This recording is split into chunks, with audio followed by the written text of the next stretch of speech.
Bonsoir. Bonsoir à toutes et à tous. Merci pour votre présence ce soir.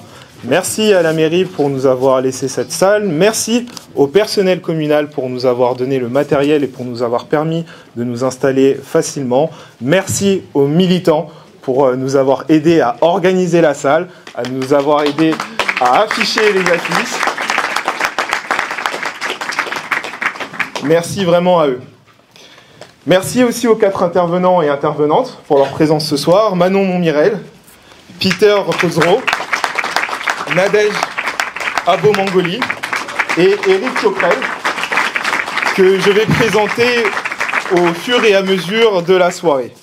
Au fur et à mesure de la soirée, mais en commençant par notre Audonienne, Manon Montmirel, députée suppléante depuis 2017 et co-chef de file pour les prochaines élections municipales. Ouais. Manon, à toi la parole. Merci beaucoup Landry. Merci, bonsoir à toutes et à tous. Merci d'être si nombreux. Encore merci, Landry l'a dit, mais je tiens à le redire, merci aux militantes et aux militants qui ont mené beaucoup d'actions ces dernières semaines afin de faire connaître cet événement. Donc on a organisé cette réunion publique autour de la paix et de la 6e République. La question que moi je me pose, c'est comment construire la paix, comment réparer le monde face à cette organisation méthodique du camp réactionnaire et raciste, autant en France qu'à l'échelle internationale. Toutes et tous ici, nous sommes témoins chaque jour de la propagande raciste de ce camp réactionnaire, que ce soit sur les plateaux télé, dans des maisons d'édition et même désormais dans des kiosques relais dans les gares. Cette propagande véhicule des stéréotypes racistes, fait constamment de l'inversion victimaire en parlant par exemple de racisme anti-blanc, en stigmatisant également une partie des personnes issues d'immigration et particulièrement les personnes musulmanes, il faut le dire. Si toute cette propagande réactionnaire ne se disait que sur CNews, j'ai envie de dire, vu de là où on part, ça serait mesuré, voilà, entre guillemets. Le problème réside dans la banalisation de cette propagande raciste et particulièrement islamophobe. Nous avons un président de la République qui aurait tenu ses propos à l'automne 2023, donc je le cite, ouvrez les guillemets, le problème des urgences en France, c'est que c'est rempli de Mamadou. Fermez les guillemets. Le poisson pourri par la tête, hein, n'est-ce pas, comme on dit. Ou encore ce député de droite, Laurent Wauquiez, qui déclare que des territoires d'outre-mer devraient servir de bagne pour des personnes sous OQTF, c'est-à-dire en procédure administrative d'obligation de quitter le territoire français. Ou encore Bruno Retailleau, ministre de l'Intérieur, qui semble être un nostalgique de l'Algérie française et qui a déclaré qu'il existe bien des Français de papier. C'est la course à l'échalote à qui fera la déclaration la plus raciste. L'autre problème, c'est que des personnalités politiques qui se déclarent de gauche, et je dis bien qui se déclarent, valident et légitiment de tels propos et de tels comportements. Par exemple, ici, le maire de cette ville, M. Karim Bouamrane, a affirmé très tranquillement en décembre 2024 sur LCI qu'il préfère gouverner avec Bruno Retailleau plutôt qu'avec la France insoumise. On parle bien du même Bruno Retailleau d'il y a un instant et c'est français de papier. Hein. Et Karim Bouamrane déclare ça en étant maire de Saint-Ouen, ville du 93, territoire quotidiennement stigmatisé par cette même classe politique et ses relais dans les médias. Ce département traité de territoire perdu de la République ou encore de territoire à reconquérir. Pourtant, on sait tous ici que c'est souvent la République qui a oublié des territoires comme la Seine-Saint-Denis, laissant ses habitants se sentir comme des citoyens de seconde zone, subissant des ruptures d'égalité par rapport à d'autres départements. Ce sont d'ailleurs les habitants eux-mêmes, souvent aidés par des associations et des collectifs, qui pallient aux carences de l'État. Ce sont les mamans de la Plaine Saint-Denis qui se mobilisent tant contre les violences policières que contre les rixes entre les jeunes, alors que le maire de Saint-Denis fait fermer des antennes jeunesse. Ce sont les locataires de Saint-Ouen qui s'organisent et s'entraident face à l'annonce de régulation de charges locatives, atteignant parfois plus de 3 000 €, sans prévention ni anticipation, à quelques semaines des fêtes de fin d'année. Ce sont les parents, les enseignants, les élèves qui s'organisent et qui luttent pour des établissements scolaires dignes et contre les fermetures de classes. La Seine-Saint-Denis, c'est aussi tous ces combats-là et tant d'autres en faveur de la solidarité et pour le droit à la dignité. C'est comme ça qu'on construit la paix.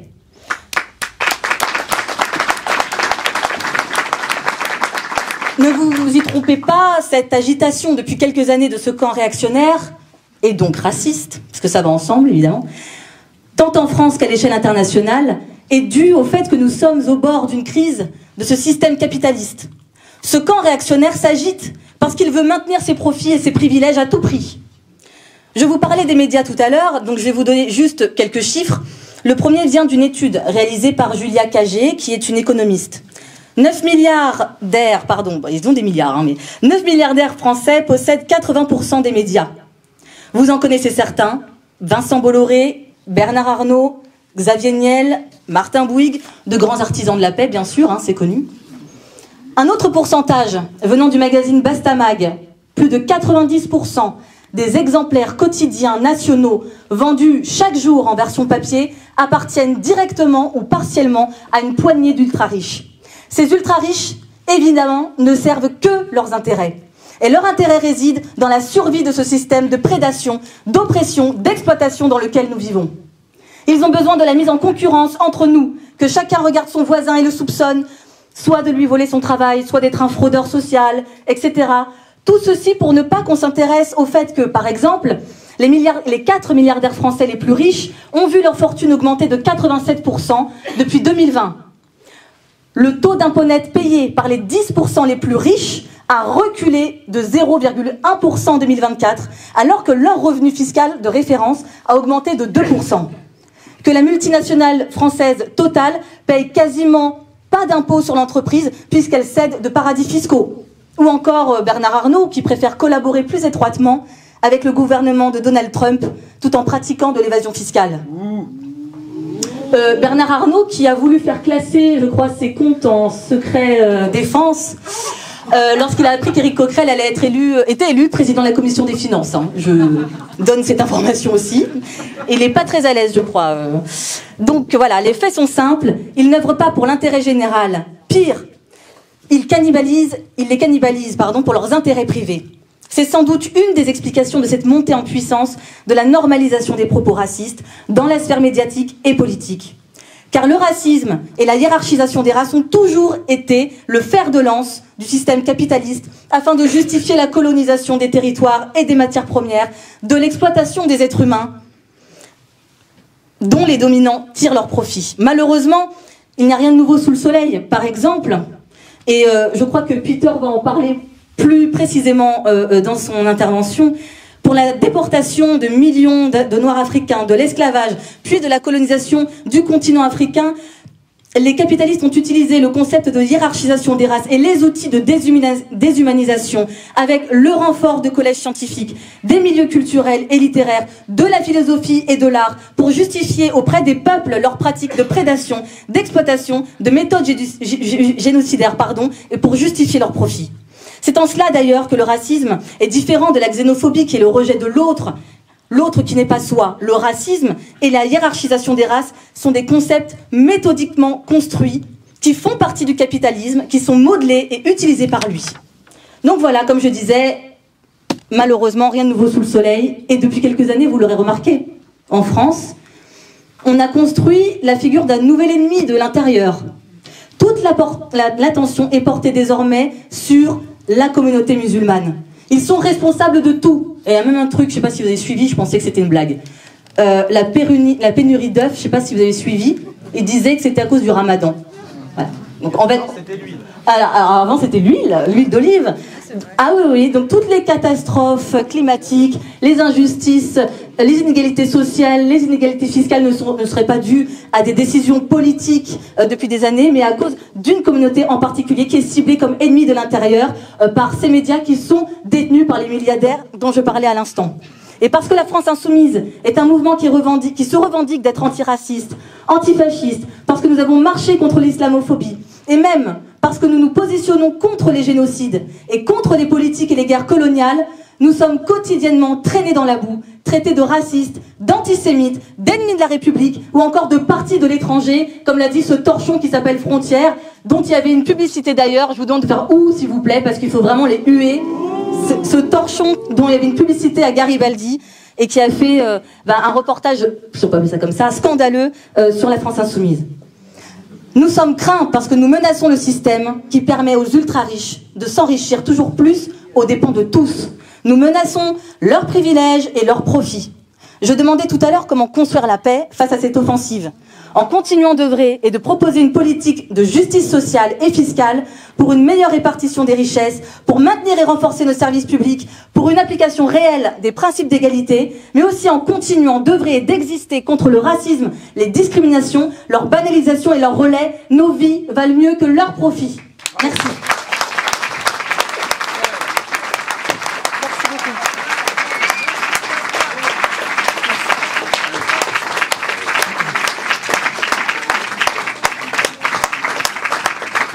Merci Manon.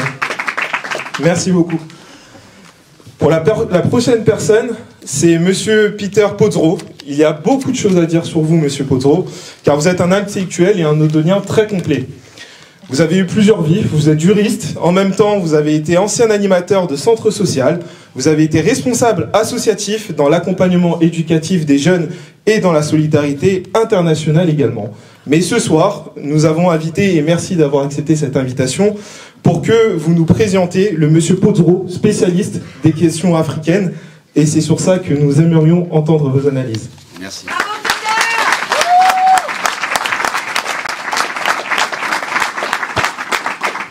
Merci à vous, merci.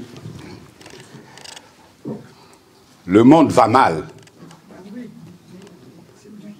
La paix est aujourd'hui remise en cause par des conflits dont l'intensité interroge la conscience morale des dirigeants et la valeur qu'ils attachent à la vie humaine.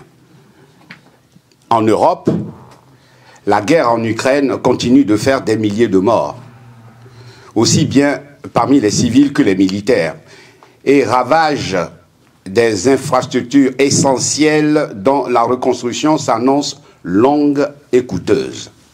Ce conflit, qui oppose en des termes brutaux deux parties ayant toutes deux connu des souffrances historiques, ne saurait se réduire à un duel entre agression et défense unilatérale. Les aides matérielles et militaires qui ont été fournies par les Occidentaux, bien que essentielles pour la survie de l'Ukraine, illustrent l'escalade d'une guerre dont l'impasse apparaît de plus en plus manifeste. Il devient urgent d'initier des négociations fondées sur la reconnaissance des torts partagés et la volonté de sortir d'une logique de conflit qui ne fait qu'aggraver la souffrance des peuples. L'enjeu principal réside dans l'élaboration d'un cessez-le-feu durable, suivi d'un dialogue inclusif, tenant compte des aspirations de toutes les parties et soutenu par une médiation internationale réellement impartiale.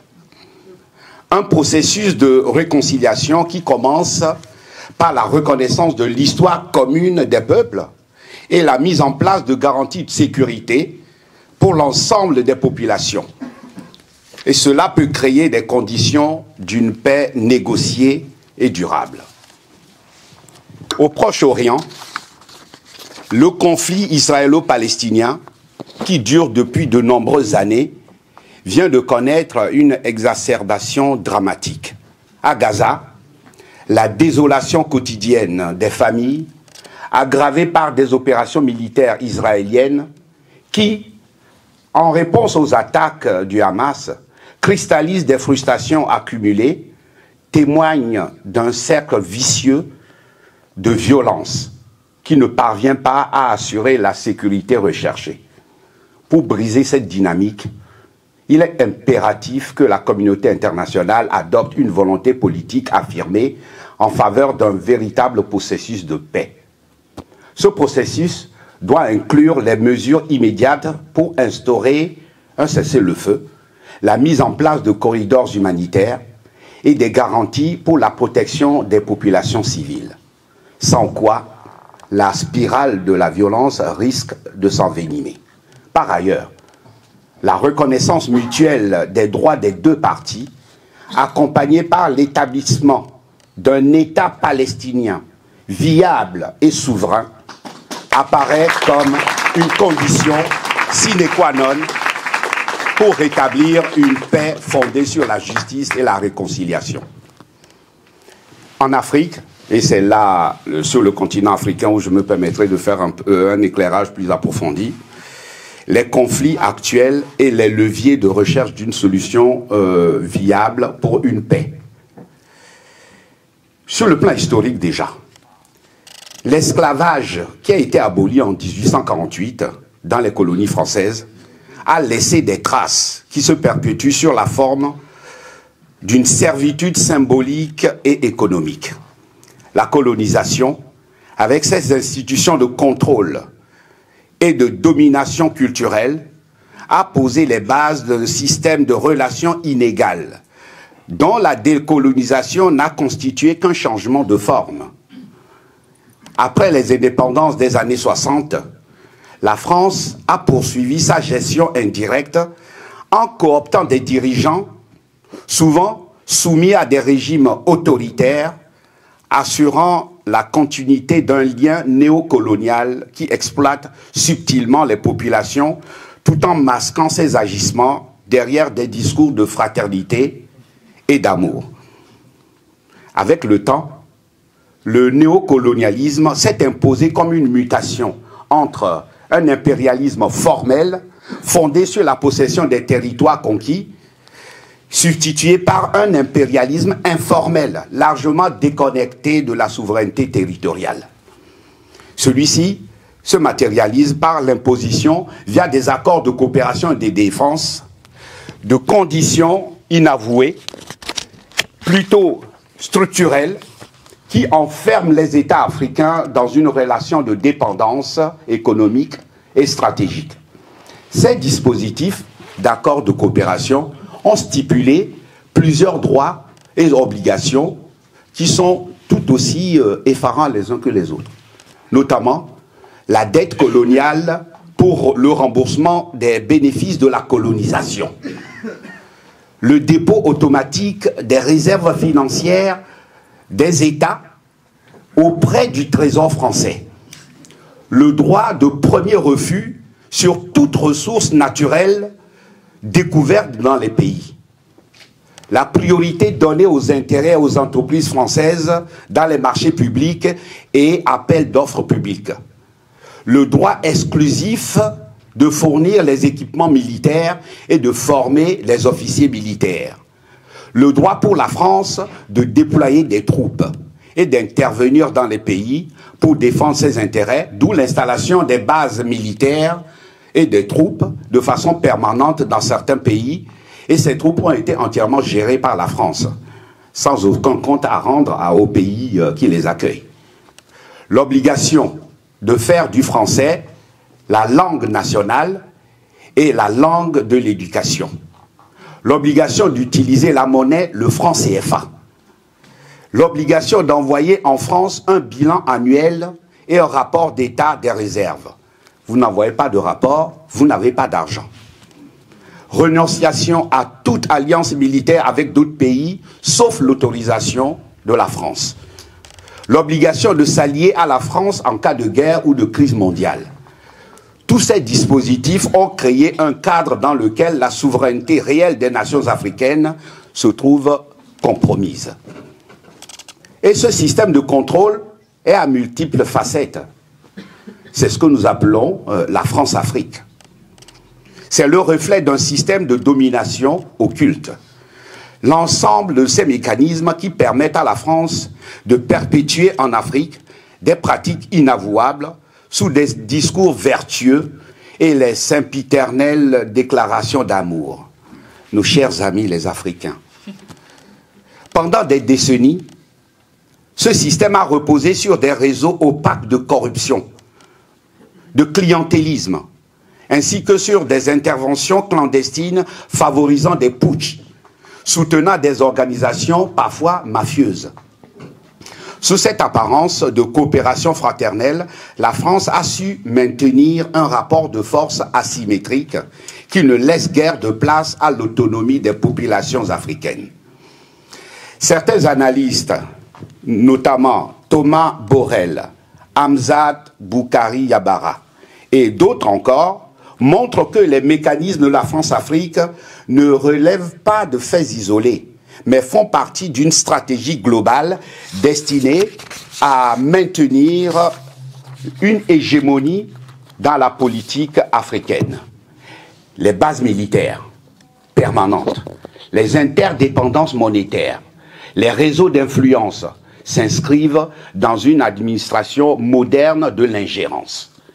Aujourd'hui, avec la prise de conscience grandissante des peuples africains et de leur droit à l'autodétermination, le modèle de la France-Afrique est remis en question. Il faut reconnaître que l'exploitation des ressources africaines et la question de la déstabilisation du continent n'implique pas seulement la France.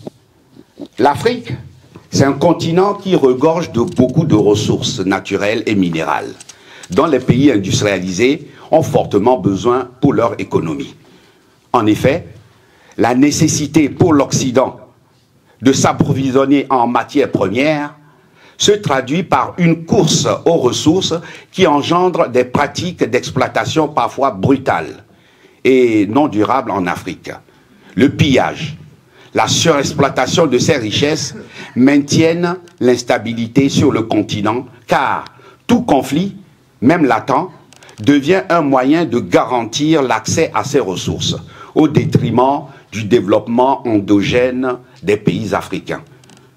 En Afrique de l'Ouest, l'expansion du terrorisme a été bien analysée par le professeur Franklin Nyamsi, Wa Cameroun, Wa Africa, dans son livre « L'impérial terrorisme », dans lequel il explique que le mécanisme selon lequel l'Afrique le mécanisme selon lequel en Afrique tout a été encouragé et soutenu par l'impérialisme occidental depuis l'assassinat de Kadhafi, le saccage de la Libye en 2011 par les forces de l'OTAN, en association d'ailleurs avec Al-Qaïda et l'État islamique, notamment dans les pays du Sahel, confirme bien qu'il y a un lien entre le terrorisme, le néocolonialisme et l'impérialisme en Afrique.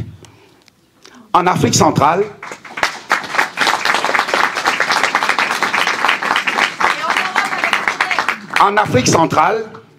les récents développements du conflit en République démocratique du Congo, notamment la prise de Goma puis de Bukavu par les rebelles du M23 et la présence avérée sur le sol congolais de troupes rwandaises bénéficiant de soutien de leurs alliés européens qui n'ont pas manqué de signer des accords sur l'approvisionnement en minerais stratégiques avec eux, contribuent à aggraver l'insécurité, à affaiblir l'État congolais et à piller les ressources et ainsi donc à exacerber les tensions politico-ethniques.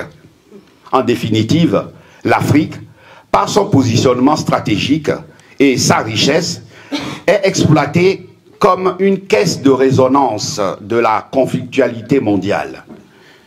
Et il se joue des rivalités internationales et des politiques d'ingérence.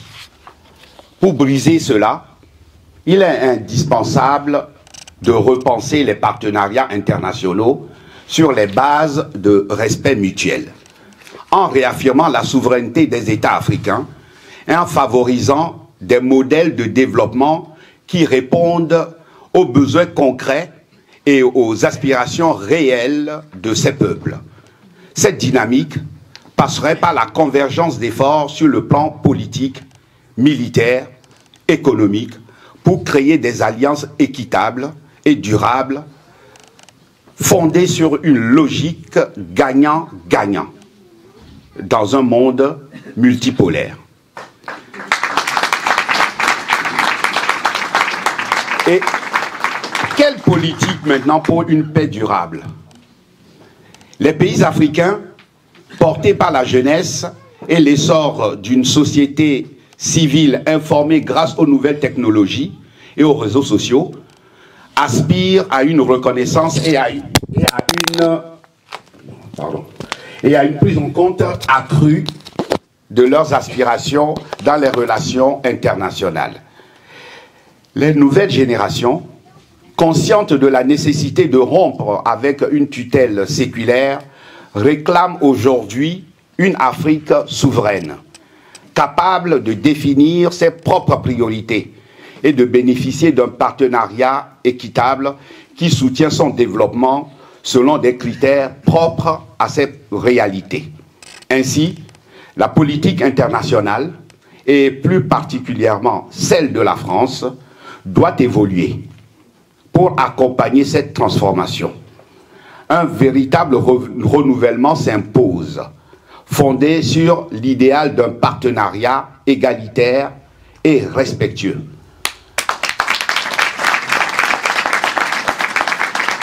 Sur le plan politique et diplomatique, respecter la souveraineté des États africains suppose de revoir les accords de coopération en y intégrant des mécanismes transparents et participatifs. La France a le devoir d'encourager l'émergence de systèmes politiques locaux qui privilégient l'expression populaire et favorisent une gouvernance de proximité. Cela implique de refuser de soutenir systématiquement des régimes autoritaires qui étouffent la volonté de leurs citoyens et à la place d'accompagner l'instauration d'institutions solides et démocratiques ancrées dans les traditions et la diversité culturelle africaine. Sur le plan militaire, le démantèlement progressif des bases militaires héritées de la période coloniale apparaît comme une mesure symbolique, certes, mais stratégique. En libérant ces sites, la France offrirait aux pays africains les conditions de sécuriser leur propre territoire par des moyens adaptés, en s'appuyant sur une coopération militaire réciproque choisie librement par chaque nation, plutôt que sur un modèle imposé et unilatéral. Et sur le plan économique et monétaire, le maintien du franc CFA symbolise l'emprise d'un modèle économique colonial sur les politiques nationales africaines. Comme l'explique d'ailleurs l'économiste Kako Nubukbo, en conservant cette monnaie, les pays africains renoncent à implanter une politique monétaire qui leur serait propre et adaptée à leur réalité. La mise en place d'une monnaie souveraine dans un cadre sous-régional, voire même continental, pour mettre fin à l'hypothèque du franc CFA sur le développement des pays, représente une solution logique pour libérer les économies africaines de cette dépendance et établir un véritable partenariat fondé sur la formation, le transfert de compétences et de technologies afin de favoriser la promotion et le développement d'une industrie locale, dynamique, ce qui, par voie de conséquence, va réduire le chômage et renforcer l'autonomie économique. Sur le plan de la gouvernance et de la démocratie en Afrique ne doit pas se réduire à l'adoption d'un modèle extérieur, mais doit s'exprimer à travers des formes de gouvernance intrinsèquement adaptées aux réalités sociales et culturelles locales. Pour l'Afrique en mouvement, la démocratie à l'occidental n'est pas une fin en soi. Elle doit être l'aboutissement d'un processus dont les termes doivent épouser le vécu des peuples. Une démocratie dans laquelle le peuple fait corps avec ses dirigeants. Des dirigeants qui portent réellement l'aspiration de leur peuple et qui privilégient les intérêts vitaux de leur peuple et participent activement à la définition et à la mise en place de politiques publiques. La France a un rôle à jouer en facilitant l'échange d'expériences, en accompagnant les initiatives citoyennes qui renforcent la participation démocratique. Enfin, sur le plan des enjeux sociétaux et environnementaux, la coopération franco-africaine doit englober également des domaines cruciaux comme la santé, l'éducation, la culture, l'environnement. La récente crise sanitaire a démontré l'importance de systèmes de santé robustes et accessibles. tandis que la promotion d'une éducation adaptée et d'un transfert de technologie constituerait des leviers incontournables pour l'avenir économique et social des nations africaines. Par ailleurs, face aux défis mondiaux du changement climatique et de la gestion des ressources naturelles, un partenariat stratégique dans la transition énergétique et la protection de l'environnement permettra de lier développement économique et respect de la planète.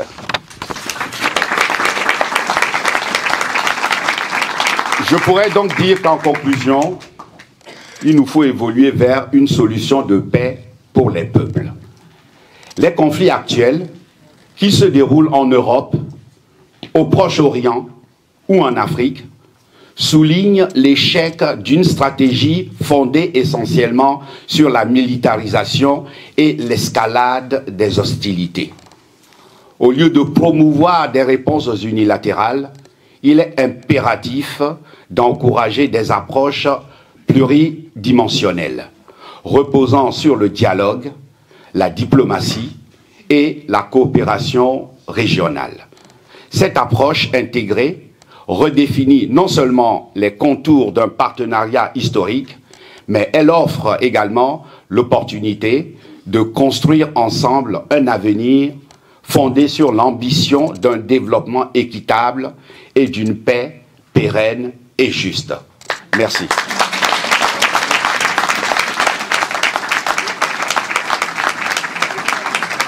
Et si certains aimeraient avoir plus d'informations, j'ai des ouvrages que je pourrais vous recommander.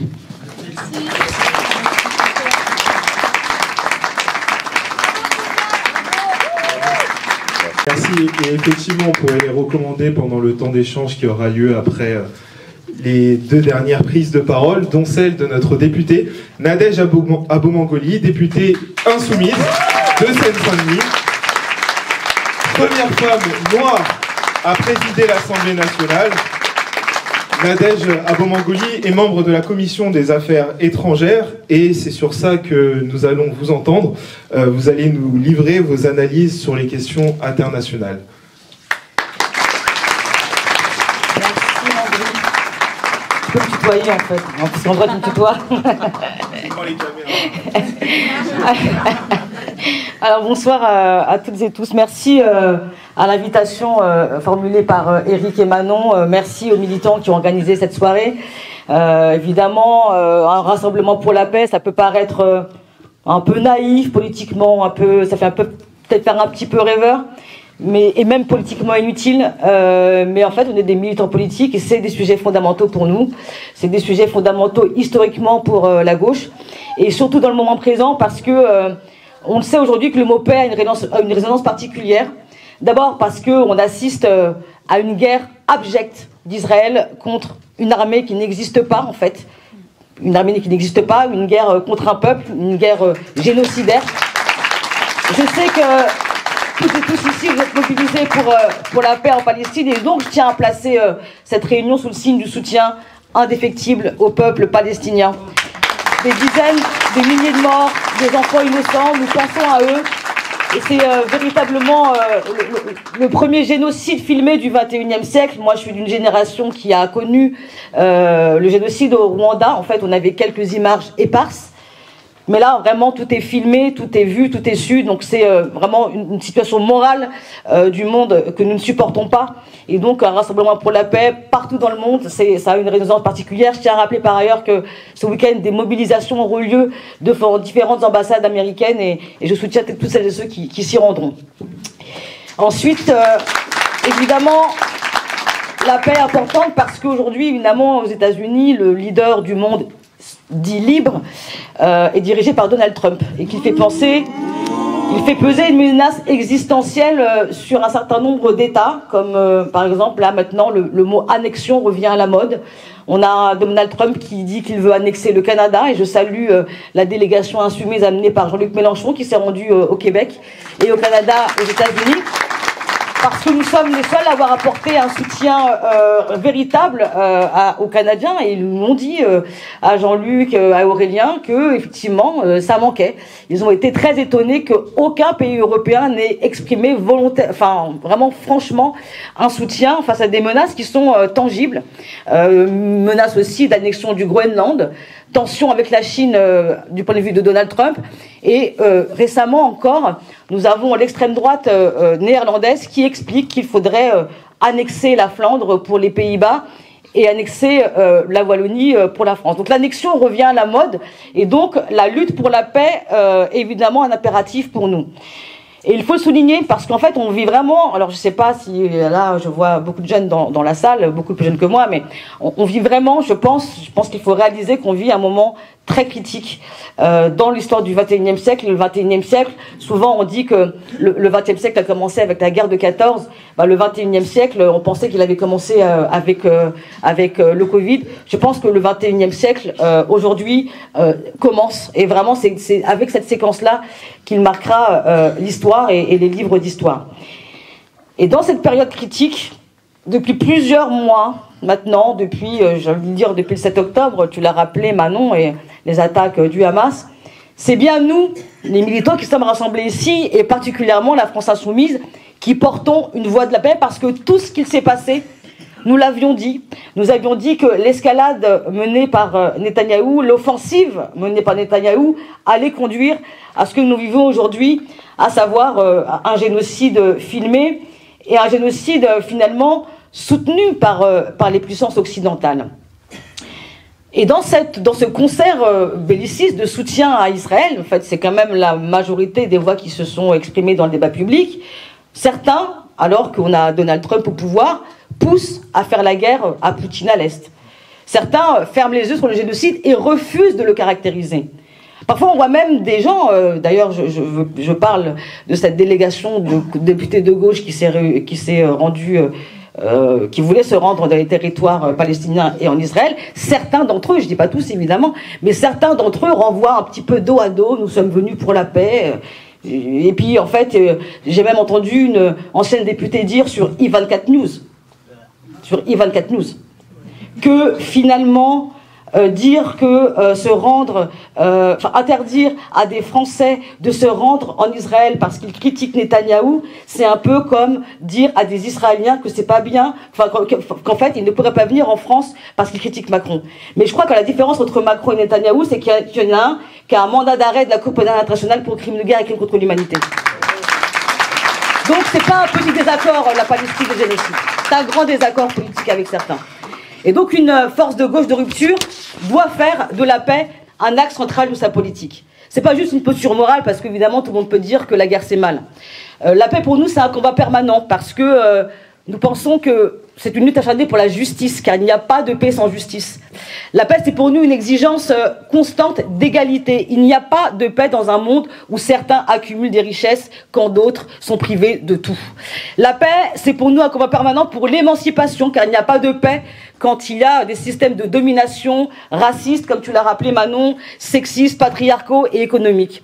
Et enfin, la paix, c'est aussi une exigence radicale d'harmonie des êtres humains entre eux et avec la nature. J'aime beaucoup cette expression de Jean-Luc Mélenchon, cette expression qu'il a beaucoup utilisée lors des élections de 2022, parce que finalement, les guerres de prédation, les spoliations de terre, c'est finalement des écocides ambulants. Et évidemment, ça mène quasiment à c'est la survie de l'humanité qui est en jeu avec ces guerres-là. La survie de l'humanité dans sa dimension environnementale et écologique. Nous, en tant que groupe insoumis, nous avions reçu des activistes ukrainiens qui parlaient déjà en 2023 des conséquences et des suites de la guerre du point de vue écologique, parce que sur un théâtre de guerre, évidemment, l'environnement est totalement ravagé. Nous avions en 2022 défendu le fait d'amener des casques bleus autour des centrales en Ukraine, parce qu'il y a des risques que nous avions anticipés, notamment sur un certain nombre de barrages qui étaient des cibles de guerre, des barrages, des centrales nucléaires. Donc les guerres, c'est aussi un risque fondamental pour la survie de l'humanité. Mais donc je disais qu'en dehors de la France insoumise, finalement, ces questions de guerre, de paix, étaient très peu utilisées, étaient très peu mobilisées. Nous, on a toujours affirmé des positions internationalistes. Vous voyez, en fait, notre mouvement prend très au sérieux ces questions. On a toujours souligné que les destins de toutes et tous étaient liés sur la planète. Et donc, la question de la paix qui revient aujourd'hui, elle revient finalement parce que la guerre est à nos portes. Et c'est finalement un réflexe assez européen, en fait. On est un peu en stress parce que la guerre est en Ukraine, c'est pas loin. On a oublié qu'il y a eu la guerre en Yougoslavie, qui était pas loin non plus, parce que j'entends souvent des gens dire que, oulala, attention, on n'a jamais connu ça de ces dernières années. Il faut pas oublier qu'il y a eu des frappes de l'OTAN en ex-Yougoslavie, et c'était sur le continent européen. Il faut savoir quand même qu'on est une année record dans le nombre de conflits dans le monde. Il y a une 50aine de conflits armés dans le monde, et c'est un record depuis la fin de la Seconde Guerre mondiale. On a évidemment des chefs d'État qui sont membres, dont les États sont membres du Conseil de sécurité de l'ONU, les Poutine, les Trump, et les extrêmes droites européennes, qui sont vraiment coalisées. Aujourd'hui, on peut parler d'une internationale fasciste qui menace directement le monde. Et donc, jusqu'à présent, on avait un peu une tendance à se dire que c'était un peu loin des yeux, loin du cœur. Mais la réalité, c'est que les guerres ont des conséquences directes sur nos vies. D'abord, la violence généralisée, ça crée une ambiance en fait dans le monde. En fait, la violence devient normalisée. Il y a l'exil, la question des crises des réfugiés. Donc il y a l'exil, il y a l'accueil des réfugiés. On le voit quand on voit. Vous savez, moi je me suis rendu il y a pas longtemps à Mayotte. À Mayotte, non seulement il y a le cyclone, il y a les inondations, mais il y a aussi les crises de réfugiés. Il y a des réfugiés de la République démocratique du Congo à Mayotte. Donc en fait, on vit dans un monde qui s'interpénètre et qui doit à chaque fois encaisser les conséquences de tous les conflits internationaux. La multiplication des trafics, et des trafics en tout genre, je dis bien même des trafics d'êtres humains. La guerre, c'est aussi, dans certains endroits, notamment en Afrique de l'Ouest, et notamment à la suite de l'effondrement de la Libye, c'est le retour de l'esclavage normalisé. C'est-à-dire qu'il y a des marchés aux esclaves aujourd'hui dans le monde. C'est aussi l'effondrement des économies. Vous l'avez vu, l'inflation qu'on a vécue il n'y a pas longtemps, c'était supposément en raison de la guerre en Ukraine, mais c'est aussi évidemment en raison d'un certain nombre de processus de spéculation sur les marchés des denrées alimentaires qui ont fait que les denrées alimentaires, ici, le prix a augmenté. Donc la guerre nous concerne vraiment toutes et tous, et la recherche de la paix, c'est donc effectivement un devoir central pour nous. On doit intégrer cette recherche de la paix dans notre analyse politique et dans notre action politique. Et alors, là, je vais revenir un petit peu sur la manière dont s'organise le monde aujourd'hui. Peter, tu l'as rappelé assez brillamment, mais je voudrais revenir sur l'organisation du monde par rapport aux États-Unis, puisque si on est dans cette situation aujourd'hui, c'est qu'on assiste quand même à une redéfinition de ce qu'était l'ordre mondial. Alors je dis bien l'ordre mondial du point de vue géopolitique, on ne me fasse pas un procès, voilà. L'ordre mondial était fondé sur, effectivement, la domination unilatérale des États-Unis. Et dans les années 90, pour les plus anciens, vous avez bien vu qu'il y a eu d'abord la première guerre en Irak, il y en a eu une autre dans les années 2000, en 2023. Il y a eu des interventions en Afghanistan pendant 20 ans, en Bosnie-Herzégovine, j'en ai parlé tout à l'heure, en Somalie, en Libye, en Syrie, au Yémen. En tout cas, les États-Unis étaient présents sur un certain nombre de théâtres. Mais, et ça pouvait donner l'impression que la superpuissance américaine voulait se déployer partout. La réalité, c'est qu'il y a quand même un reflux des États-Unis, et je le situerai au moment des années 2010, et même ça s'est accéléré au moment du retrait des États-Unis de l'Afghanistan. Pourquoi ? Parce que aujourd'hui, les États-Unis se replient vers l'Asie.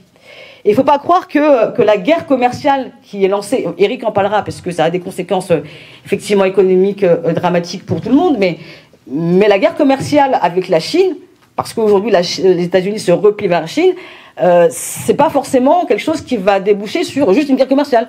Ça peut déboucher sur pire. Et la position des États-Unis depuis le début des années 2000, c'est donc un repli, puisque finalement ils font des interventions, mais pas intensives.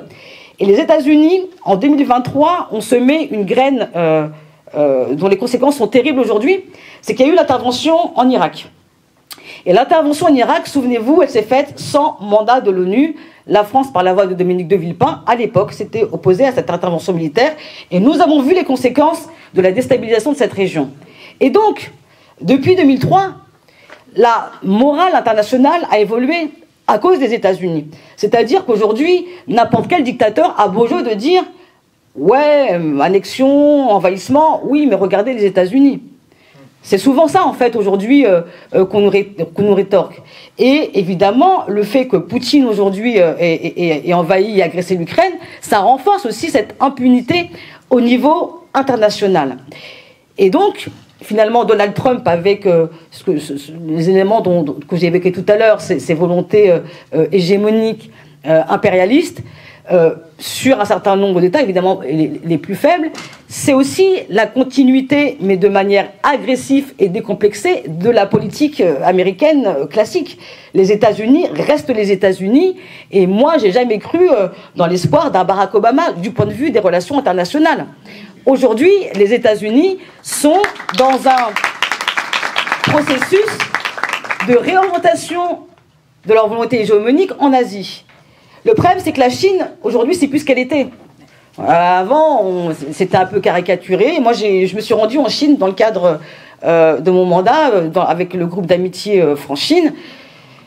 Bon, c'est quand même... C'est un pays continent, déjà, et puis c'est un pays continent qui est, du point de vue de l'organisation spatiale, économique, qui est très bien géré. Alors, évidemment... quand le régime est autoritaire, évidemment, la gestion est peut-être plus simple.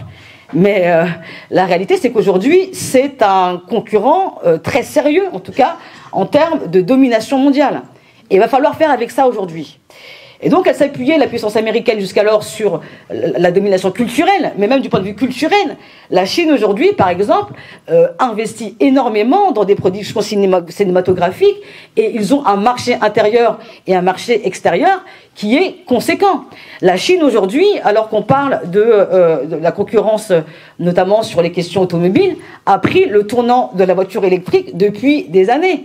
La Chine, avant, alors qu'elle était pointée du doigt en raison de son industrie polluante, a pris à bras-le-corps la question de la transition écologique.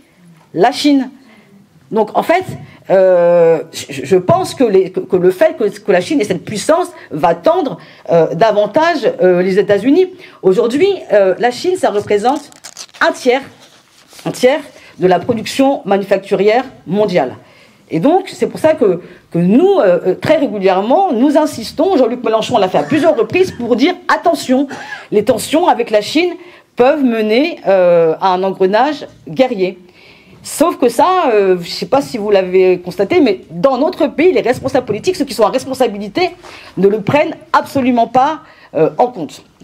Et notre problème dans cette situation, c'est que les grandes organisations internationales, comme l'OMC, l'Organisation mondiale du commerce, ne sont plus en situation de réguler quoi que ce soit. Aujourd'hui, chaque grande nation peut contourner, avoir des stratégies de contournement des règles. Par exemple, moi je l'avais vu lors de la rédaction d'un de mes rapports parlementaires sur la sécurité alimentaire. Aujourd'hui, la spéculation sur les denrées alimentaires est permise par tout simplement des procédés de stockage plus long, par le fait de distribuer ou pas, en fait, par le fait d'acheminer ou pas des denrées alimentaires, et c'est un contournement généralisé des règles de l'Organisation mondiale du commerce. Mais évidemment, le pire aujourd'hui pour nous, au-delà du commerce, c'est évidemment la remise en cause de l'ONU. Parce qu'il y a évidemment des blocages au Conseil de sécurité. On le sait depuis des décennies maintenant qu'un certain nombre de résolutions du Conseil de sécurité qui ne sont pas respectées. C'est évidemment le cas avec la Russie en Ukraine. Et puis c'est évidemment le cas, on l'a rappelé, on ne cesse de le rappeler, avec la protection systématique des agissements d'Israël. Et notre difficulté au sein de l'ONU, c'est que sur la guerre génocidaire de Netanyahou, sur la guerre en Ukraine, il y a un certain nombre d'États, et notamment d'États africains, d'États dans le monde, j'allais dire qu'ils font un petit peu la Suisse, parce qu'ils considèrent que ce n'est pas leur guerre. Et donc tout ça, c'est le produit, en fait, de politiques internationales qui ont écarté un certain nombre d'États et qui, aujourd'hui, considèrent qu'ils n'ont pas à coopérer avec l'Occident dans la guerre contre la Russie, par rapport à l'agression ukrainienne. Et je vous invite à regarder régulièrement les votes aux Nations Unies. Il y a beaucoup d'abstention de beaucoup de pays qui considèrent que finalement, évidemment, le monde entier considère que la guerre en Ukraine était inéluctable parce que, considérant qu'il y avait eu des provocations aux frontières de la Russie. C'est ça aujourd'hui l'opinion publique internationale. Je pense aussi au non-respect de la justice internationale par rapport, par exemple, à la Cour pénale internationale. Mathilde Panot l'a dénoncé il y a quelques jours. Un avion qui transportait Benjamin Netanyahou et des dignitaires israéliens qui font l'objet d'un mandat d'arrêt de la CPI, a survolé la France. La honte. Il n'y a pas eu de réponse. Donc la France, qui est signataire du statut de Rome, qui reconnaît la Cour pénale internationale et qui a des obligations, donc qui doit arrêter tout criminel de guerre sur son espace, ne respecte pas. Et la France, c'est quand même un des 5 pays membres du Conseil de sécurité des Nations Unies. Donc, y compris, en fait, le problème de l'Occident aujourd'hui par rapport à la paix, c'est qu'il y a une démonétisation de la parole de nos pays. Le génocide à Gaza, évidemment, on en parle. Le silence complice des États-Unis, de la France. Et c'est aujourd'hui, alors je crois que c'était aujourd'hui, ce matin, j'ai vu Nathalie Loiseau, députée européenne, qui s'émeut aujourd'hui de la mort d'enfants en Palestine. Il leur a fallu plusieurs mois pour que ces gens réalisent qu'il se passe un génocide en Palestine. Parce que je pense qu'il y a quand même quelque chose qui se passe dans leur tête, c'est que ce n'est plus tenable. C'est plus tenable, mais ils sont quand même dans une impasse parce que je ne vois pas aujourd'hui comment la France, qui condamne, qui regrette, qui fustige, aujourd'hui on ne voit aucun acte. Le président Macron a, il y a quelques semaines, évoqué la reconnaissance de la Palestine en tant qu'État. On n'en a plus de nouvelles. Et donc c'est à nous, en fait, de militer de manière continue pour rappeler que la reconnaissance de l'État de Palestine est un préalable à la mise au banc et à la mise en accusation et à les tribunaux pour Netanyahou et tous les génocidaires. Et parce que le problème, c'est qu'on n'est pas aidé aussi, nous, au niveau national. C'est que face à cette spirale de guerre, la réponse la plus privilégiée dans les pays européens, c'est le réarmement. C'est l'économie de la guerre.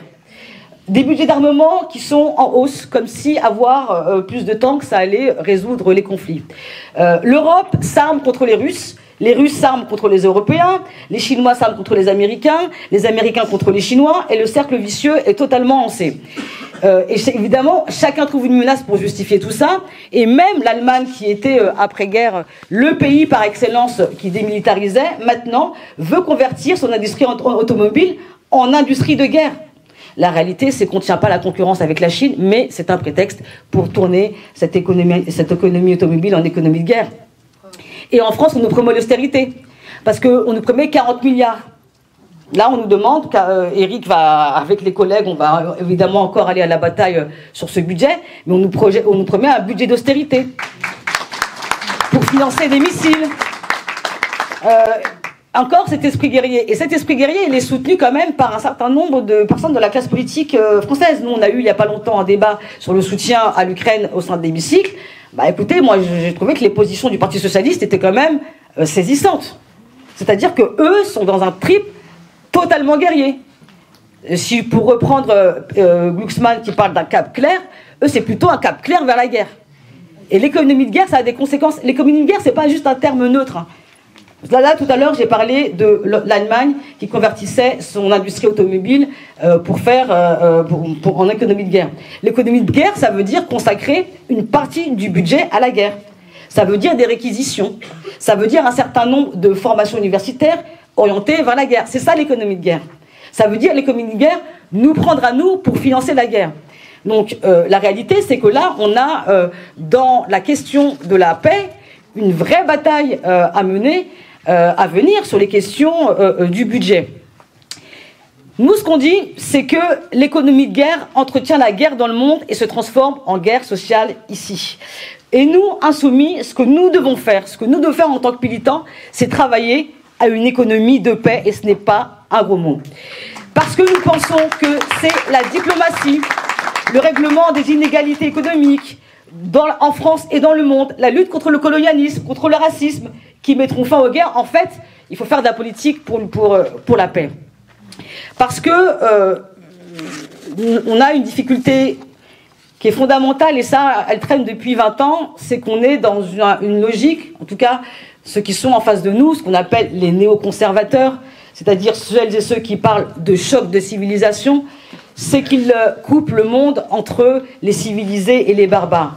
Les barbares, par exemple, c'est les Palestiniens qui luttent pour leur survie, et les civilisés, c'est par exemple Israël, qui est la pointe avancée de la démocratie. C'est un État démocratique et génocidaire, j'ai jamais vu ça, mais c'est un peu cette partition du monde qui est en face de nous.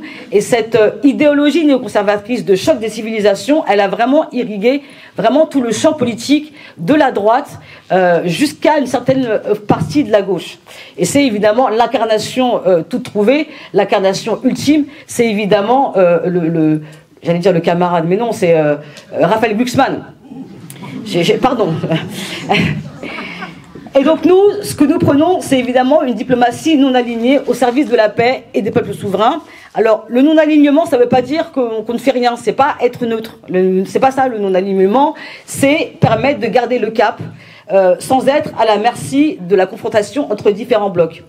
Et le non-alignement, surtout, c'est ne pas avoir de complaisance et ne pas être dans les doubles standards.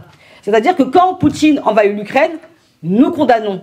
Quand Trump menace d'annexer le Canada ou le Groenland, nous condamnons. Quand Netanyahou mène une guerre génocidaire, nous condamnons et nous exigeons des sanctions. Donc le non-alignement, en fait, ça permet de proposer quand même que d'autres pays soient autour de la table, et je pense évidemment au Sud global. Parce qu'il y a un élément qu'on oublie dans la construction de la paix, c'est que pendant très longtemps, on a été focalisé sur une construction de la paix édictée par des pays européens. La vérité, c'est ça, c'est que le concert des nations pour la paix, c'était un petit peu en Europe. Or, la réalité, c'est qu'il y a des choses qui se font aussi sans nous dans le monde. Je pense par exemple aux BRICS. Ça rassemble 10 pays aujourd'hui. Les BRICS, c'est le Brésil, l'Afrique du Sud, la Chine, l'Inde, l'Afrique du Sud, l'Indonésie, les Émirats arabes unis. Puis il y a des observateurs, de plus en plus d'observateurs. Nous ne sommes évidemment pas amis avec tous les États qui forment les BRICS. Mais de facto, c'est un monde qui pèse et qui est en train de s'organiser sans nous. Les BRICS, c'est 35% du produit intérieur brut mondial. Le G7, c'est 44%. Donc la réalité, moi, ce que j'ai envie de dire sur la recherche de la paix dans le monde, avec différents interlocuteurs, c'est qu'il va falloir se décentrer un peu. Et c'est toute la force de la vision qu'on a des relations internationales au sein de la France insoumise. C'est que, en fait, on considère que le monde ne peut plus être géré comme à la fin du 19e siècle, entre différents pays européens. Il n'y aura plus la conférence de Berlin. Ça, c'est terminé parce que, je prends, par exemple, aujourd'hui, dans la guerre du Rwanda, en RDC, les négociations, elles se sont faites à Doha. Alors que 10 jours avant, ça n'a rien donné en Allemagne. C'est vraiment une donnée fondamentale et qu'on a du mal à intégrer en France, c'est que le monde n'est plus eurocentré et que pour la recherche de la paix, il va falloir interroger notre place dans le monde. Et c'est certainement pas avec les questions d'apologie de la défense européenne qu'on y arrivera, parce que pour moi, derrière ces notions de défense européenne, il y a quand même des éléments un petit peu un sentiment suprémaciste, peut-être une nostalgie justement de cette époque où c'était géré ici. En fait, moi, quand on parle de défense européenne, de l'Europe doit compter, doit peser, alors que jusqu'à présent elle ne s'intéressait pas au conflit dans le monde, ça me fait un petit peu penser à l'équivalent au niveau international de la mission civilisatrice de Jules Ferry quand il y avait la colonisation en Afrique. Parce qu'il faut aussi se résoudre à quelque chose.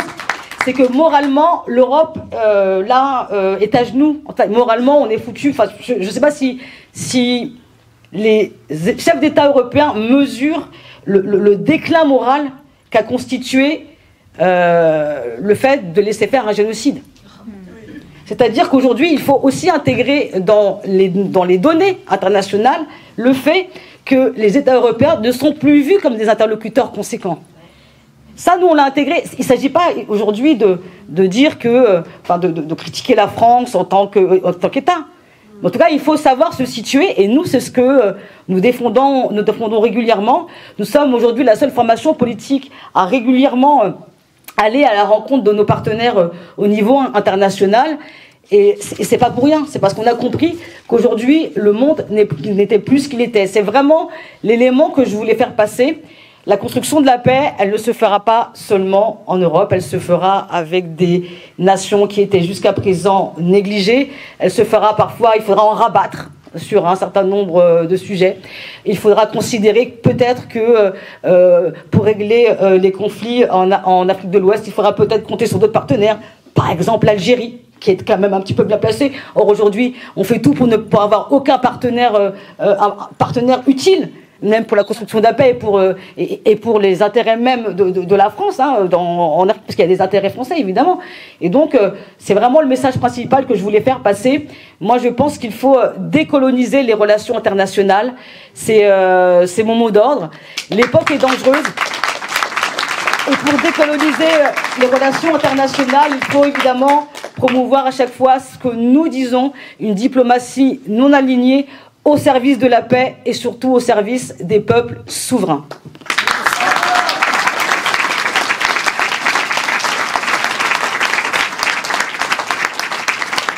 Merci Nadège. Bon, je ne sais pas si j'ai vraiment besoin d'être là pour présenter le prochain intervenant.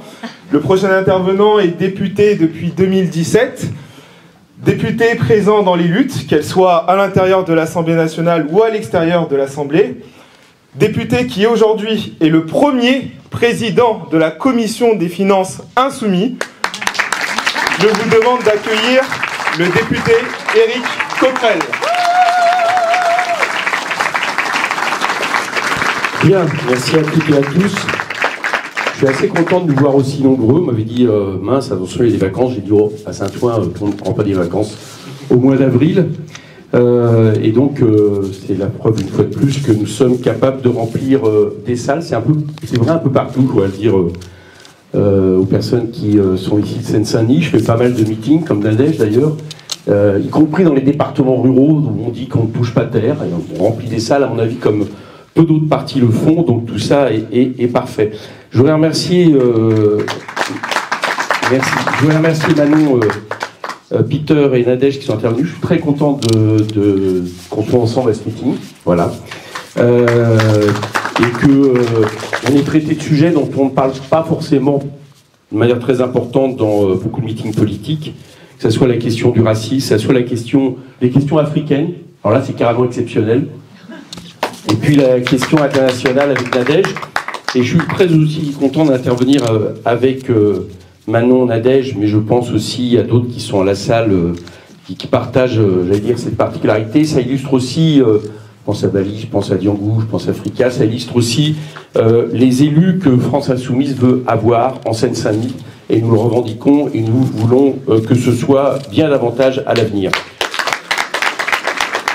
On a appelé ça paix et 6e République, on aurait pu, d'une certaine manière, appeler ça paix et démocratie, parce que, en réalité, c'est bien l'une et l'autre, la paix, la démocratie, que menace aujourd'hui la crise systémique de ce que j'appellerais le capitaliste absolutiste.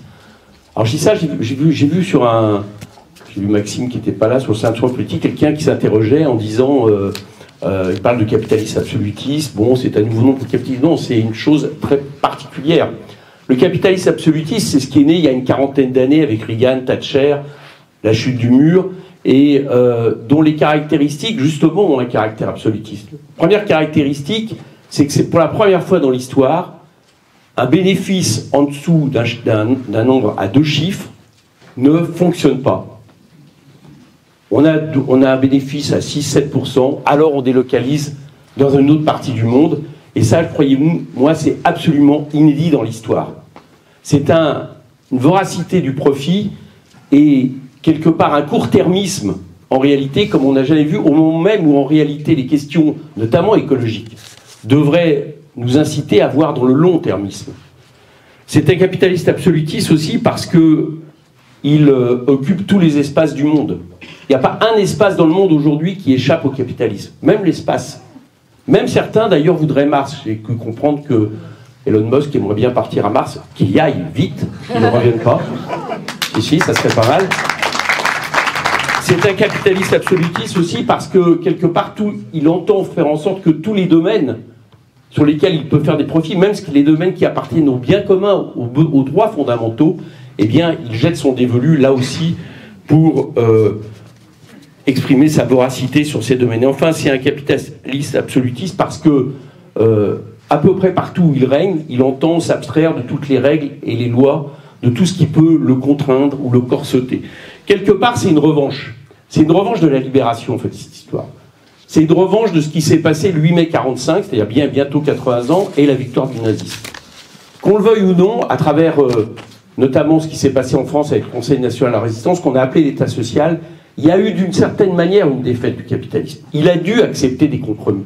Il a dû, par exemple, en France, accepter que la moitié de l'économie soit de fait échappe au marché. Donc ce à quoi on assiste finalement depuis une quarantaine d'années, c'est une revanche inébranlable de la pire forme du capitalisme qui puisse exister et qui, finalement, quand je parle de libération, nous renvoie à une autre période. Nous renvoie à une période avec laquelle celle d'aujourd'hui a beaucoup de similitudes. Alors vous allez voir, je vais vous faire un peu peur quand je vais dire ça, mais la situation actuelle ressemble beaucoup à ce qui s'est passé avant 14, quoi. Si on regarde dans les manuels d'économie, d'histoire, etc., on voit quoi? Au 19e siècle, fin du 19e siècle, il y a la première mondialisation capitaliste, les premières formes de libre-échange. Et ça s'est terminé en affrontement économique et militaire entre les blocs impérialistes. Ça a donné la guerre de 14. Si vous y réfléchissez bien, ça ressemble beaucoup à ce qu'on est en train de vivre. On peut dire par contre que, quelque part, on contracte les deux périodes. On contracte avant 14 et avant 39, dans justement la forme d'extrême droitisation appuyée sur des politiques racistes qu'ont pu prendre à partir de là plusieurs États, parce que, évidemment, il valait mieux Hitler que le Front populaire. C'est cette période aujourd'hui qu'on connaît, et c'est dire quelque part sa dangerosité. Alors, quand je commence ce genre de meeting, en général, tout le monde s'en va ou s'inquiète beaucoup, mais il vaut mieux savoir qu'est-ce qu'on affronte et quel est le moment que nous affrontons. Il y a d'ailleurs le chef économiste du FMI, là, je disais dans Le Monde, là, qui explique que l'économie est rentrée dans une nouvelle ère. Il a raison. Alors lui, il ne tire pas les mêmes conséquences, il se débrouille de voir comment on peut très vite faire en sorte que le capitalisme renoue avec les profits et puis sorte de la crise dans laquelle il est en train de s'enfoncer, mais n'empêche, il sent bien qu'il y a quelque chose, effectivement, qui est absolument fondamental et qui s'exprime là aussi, c'est là le parallèle avec cette période d'avant-première guerre mondiale, avec des caractéristiques propres. Alors, la première, tout à l'heure Nadège l'a dit, c'est effectivement la course aux armements. Bon, la course aux armements, c'est clair qu'on la voit à peu près partout. On nous a parlé d'économie de guerre. La France vise 3% de son PIB. L'Espagne, là, j'ai vu 2%. Les Allemands mettent 500 milliards, dont 500 milliards d'ici 2030.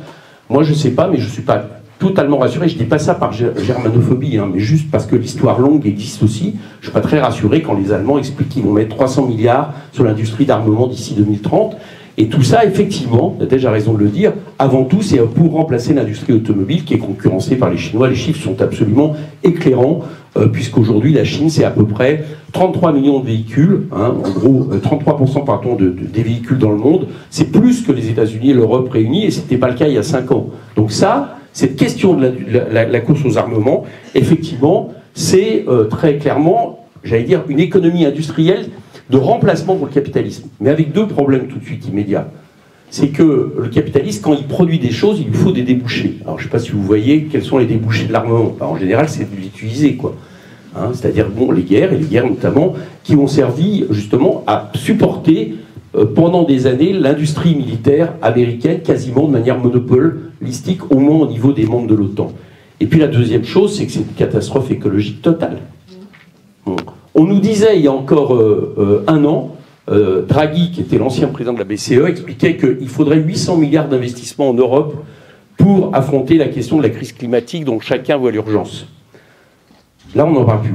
Là, on parle toujours de à peu près la même somme, sauf que là, elle doit être liée à la question de l'environnement. Bon. Alors, il y a les dangerosités, je vous ai dit, mais d'un point de vue écologique, ça pose deux problèmes. D'abord parce qu'ils n'investiront pas sur les deux. Ça, c'est clair. Regardez les chiffres qu'on nous donne par rapport à nos déficits. Inutile de dire que l'argent qui va être mis sur l'armement ne sera pas mis sur l'écologie. tous les rapports d'économistes, même, j'allais dire, quelqu'un qui s'appelle Pisani-Ferry, qui a fait un rapport avec une dame qui s'appelle Mahfouz, qui était un proche de Macron, expliquant qu'il faudrait, pour répondre aux accords de climat de Paris, qui sont des accords assez timides, d'ici 2030, il faudrait 37 milliards de plus d'investissement de l'État par an. Bon, l'an dernier, il y a eu moins 2,5 milliards dans la politique environnementale. Inutile de vous dire que si on met le paquet sur l'industrie de l'armement, on ne va pas le mettre sur l'écologie. Et puis il y a une deuxième chose toute simple. Depuis le début de la guerre en Ukraine, chaque année, on consomme en armement, on produit en armement en CO2 l'équivalent de 120 millions de véhicules automobiles par an. Uniquement en Ukraine. Donc tout ça est une catastrophe par rapport à, évidemment, la question centrale qui devrait être celle de l'environnement. Deuxièmement, ça a été dit, c'est que cet affrontement économique, cet affrontement potentiellement militaire, il s'appuie en plus, là aussi, rapprochement des périodes dont je vous ai parlé tout à l'heure, sur une extrême droitisation, j'allais dire accélérée de nos sociétés, et qui a une caractéristique, c'est que c'est une extrême droitisation qui, à certains moments, se passe d'organisations d'extrême droite. Dans certains pays, c'est des organisations d'extrême droite, l'AfD en Allemagne, le RN en France, mais on s'aperçoit que dans bien d'autres endroits du monde, c'est des gens qui venaient soit de la sphère économique, Trump, Bolsonaro, Milei, soit, j'allais dire, de secteurs autrefois dits démocratiques. Je pense par exemple à Orban, qui a été un social-démocrate avant d'être un social-libéral et d'être un libéral tout court. Bon. Et cette caractéristique de l'extrême droitisation, pourquoi vient-elle ? La première chose qui la caractérise, vous l'avez tous vu depuis maintenant 2017 et même avant, on a commencé à le voir poindre sous les régimes précédents, les gouvernements précédents en France, c'est une répression sociale accrue, tout simplement parce que ce capitalisme-là produit des telles inégalités, produit des politiques austéritaires qui sont insupportables au peuple, et donc il y a les gilets jaunes, il y a les mobilisations syndicales, et il y a des répressions comme on n'a jamais vu, c'est-à-dire à la fois avec des mutilés, avec des gardes à vue par milliers, etc., etc., que ce soit les 7 ans que je vous parlais, qui souvent d'ailleurs, entre parenthèses, font l'expérience que vivent depuis des décennies les jeunes de nos quartiers par rapport à la même répression.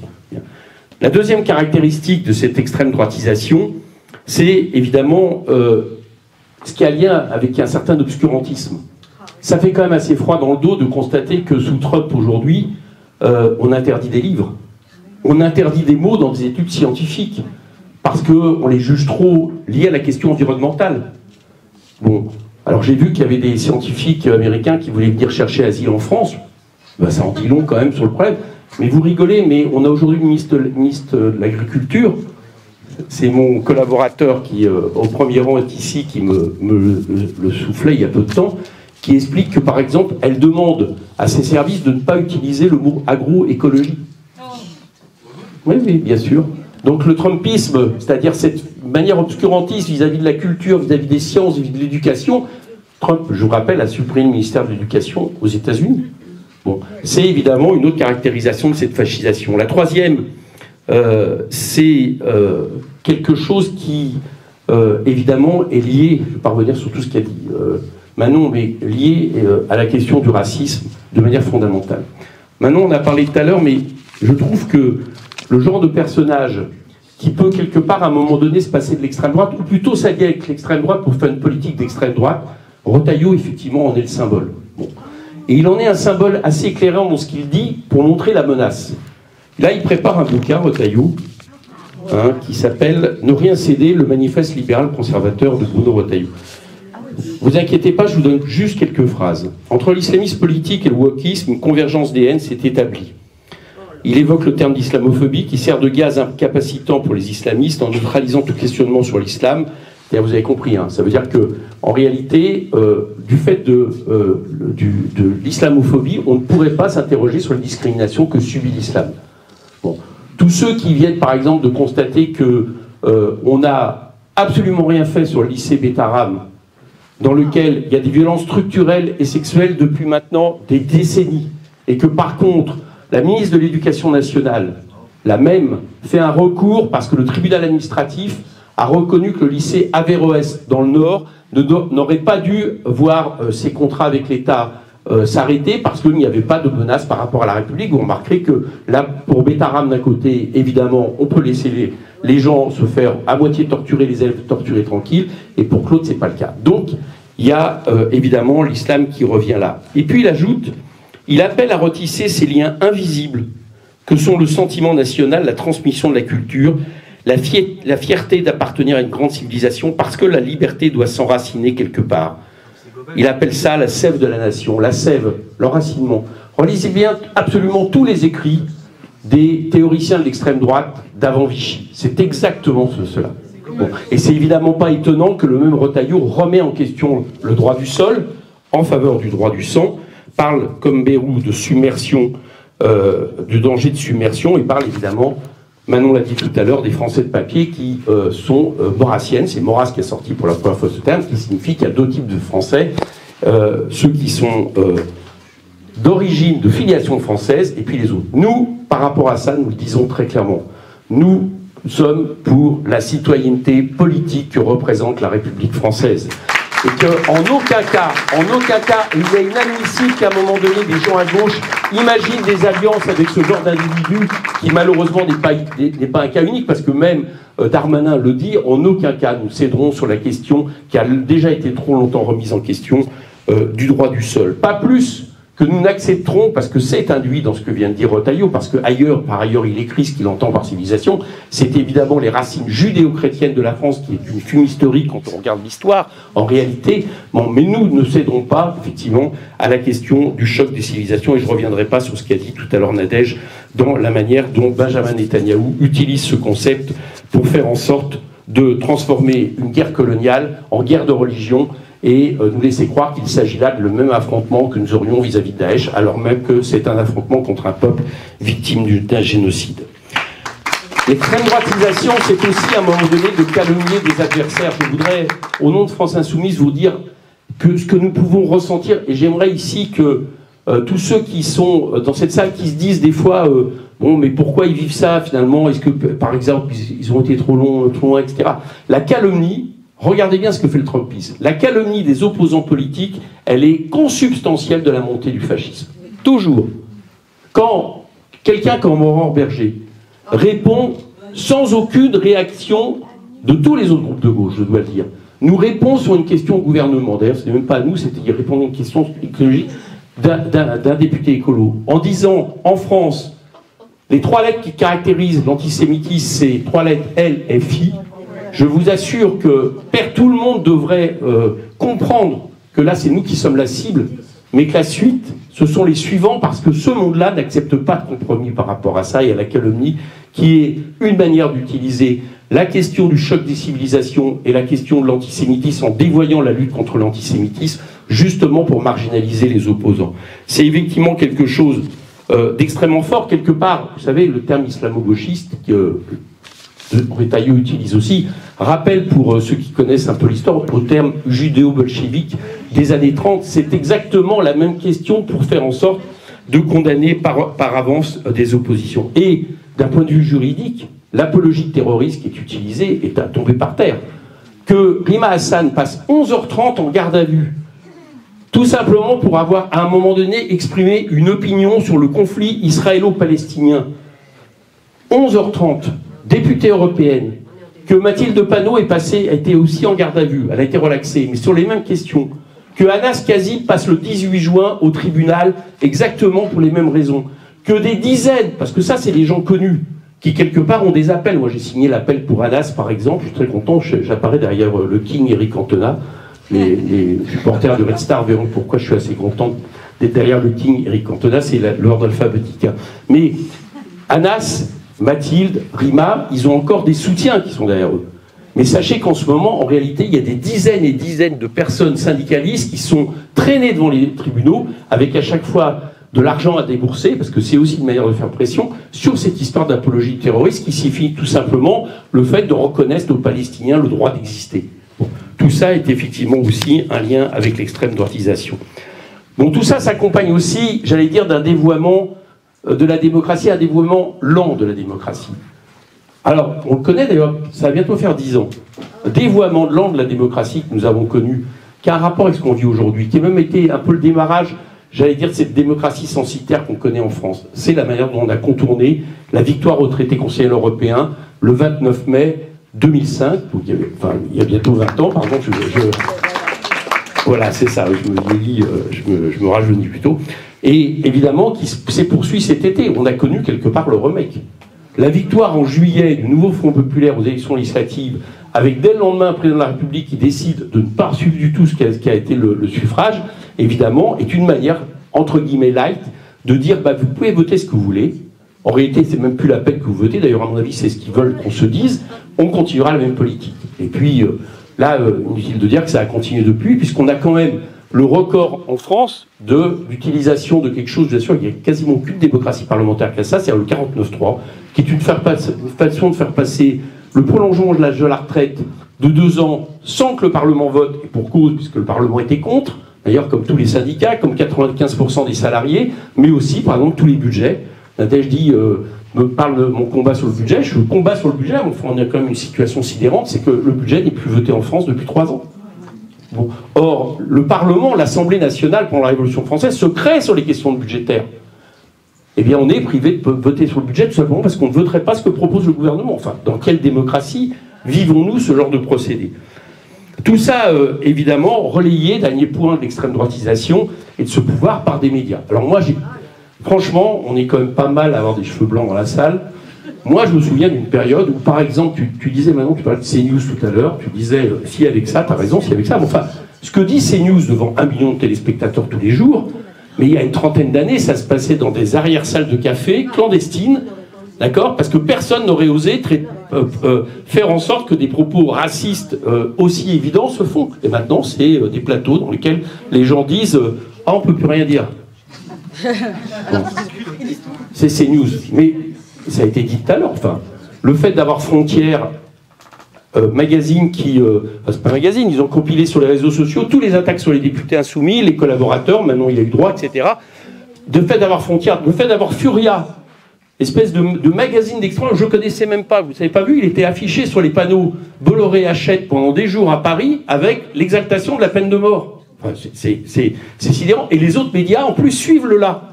C'est-à-dire la plupart sont, j'allais dire, on va dire, allez, au mieux, ça se passe entre le centre droit et puis l'extrême droite. Bon, enfin, jamais on a vécu quelque part un asservissement aux médias aussi fort. Et d'ailleurs, là aussi, ça rappelle une période, parce que je vous rappelle une des décisions du Conseil national de la résistance, qui a quand même été de faire en sorte que les monopoles médiatiques, le fait d'avoir des pouvoirs économiques qui possèdent des médias, a été interdit.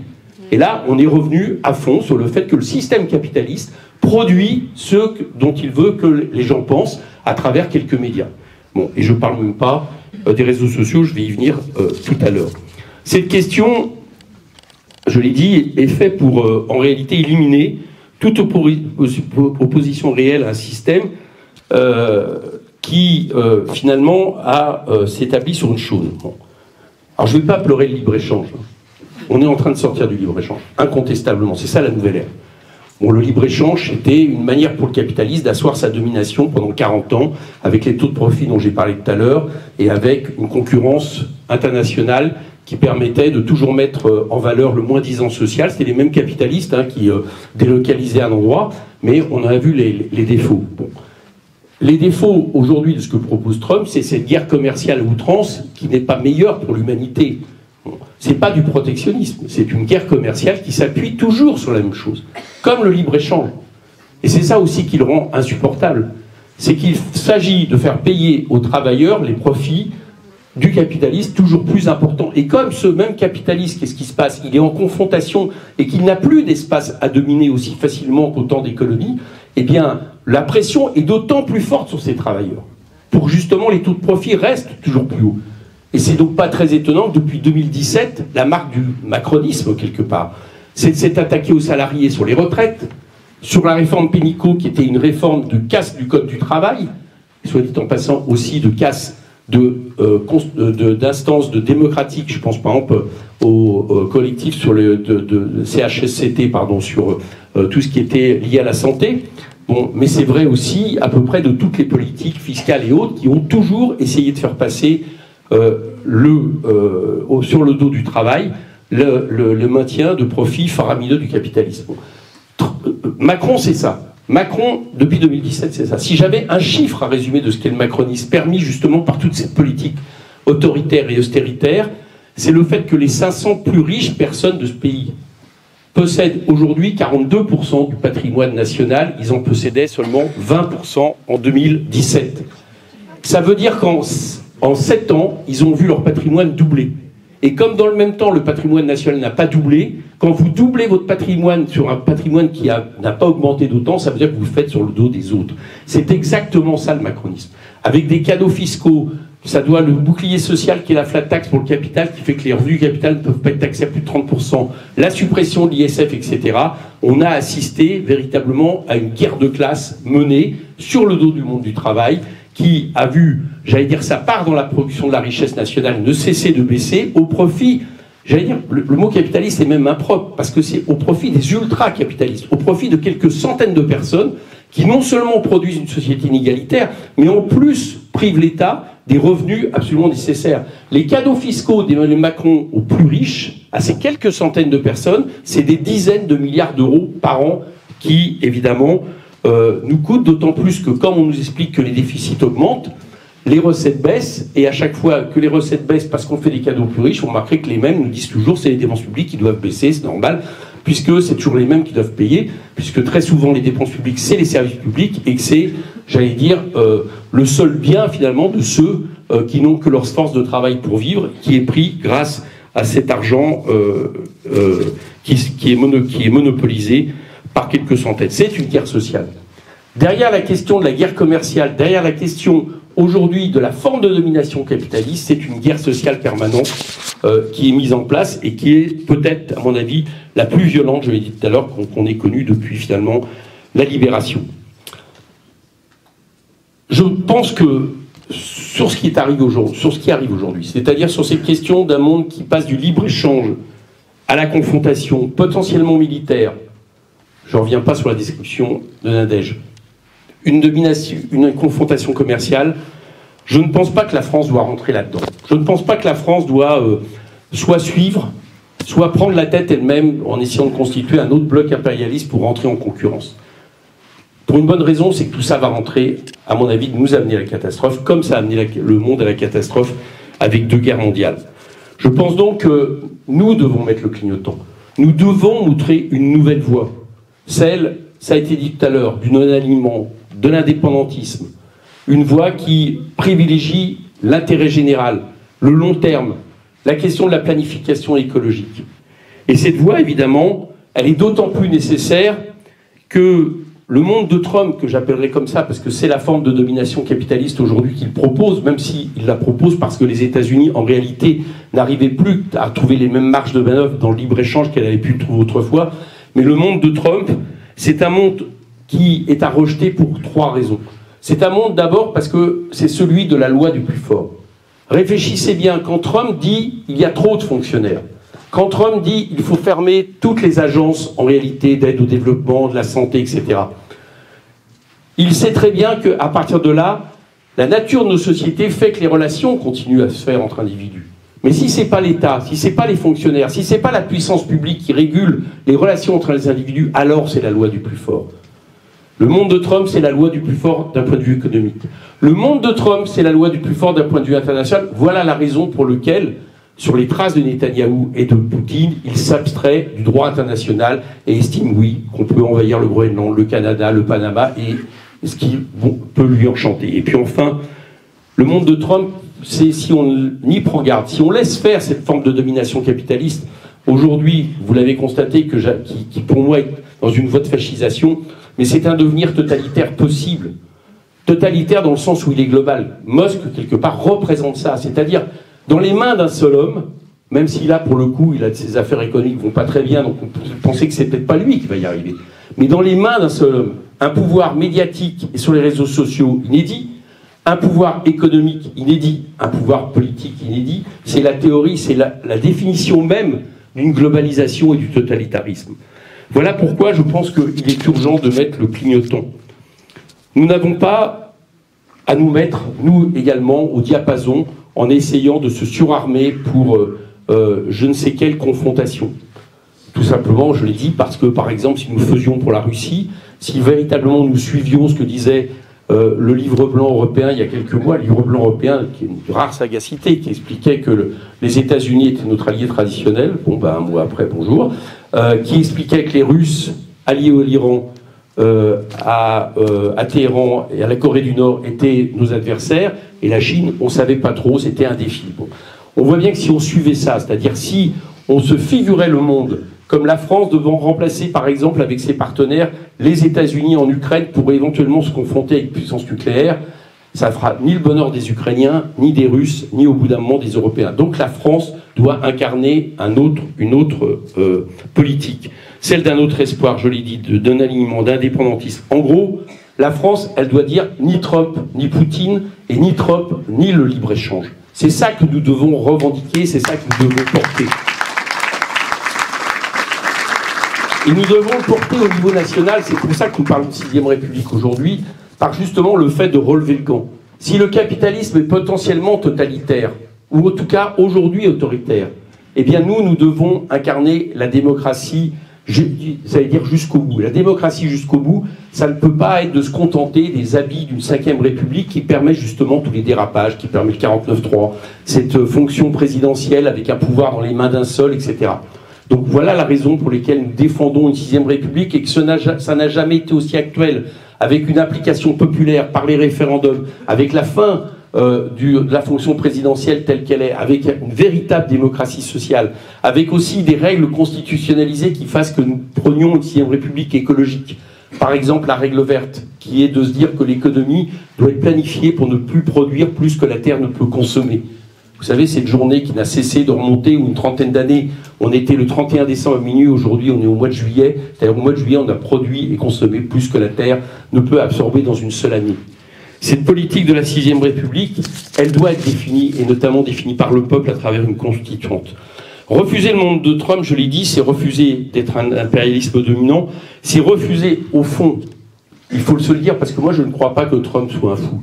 Je pense que Trump, il construit une logique, je l'ai dit, qui est la sauvegarde de son pays et la sauvegarde de l'impérialisme américain dans le monde capitaliste global. Donc, la France doit être très clairement, doit proposer un projet alternatif à ce capitalisme-là, de manière évidente. Et refuser cette politique, je le dis très clairement, ça ne peut pas être celle de compromis mou. Ce monde-là n'accepte pas de compromis.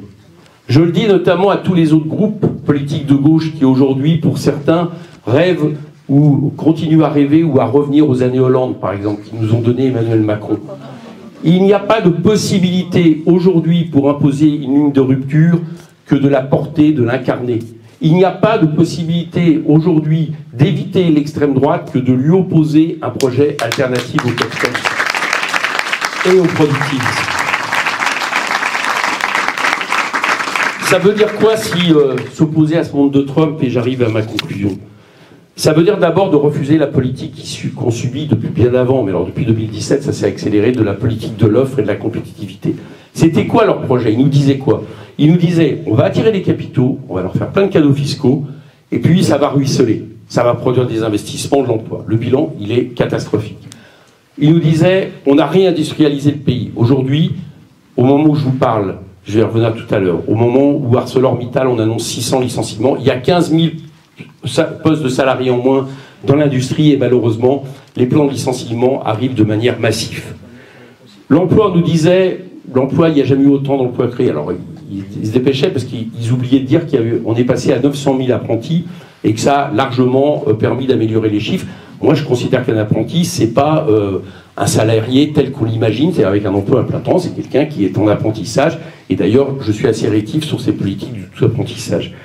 Or, à la fin de l'année, on nous annonce des chiffres de chômage à plus de 8%. C'est un taux de pauvreté qui est un des plus importants en Europe.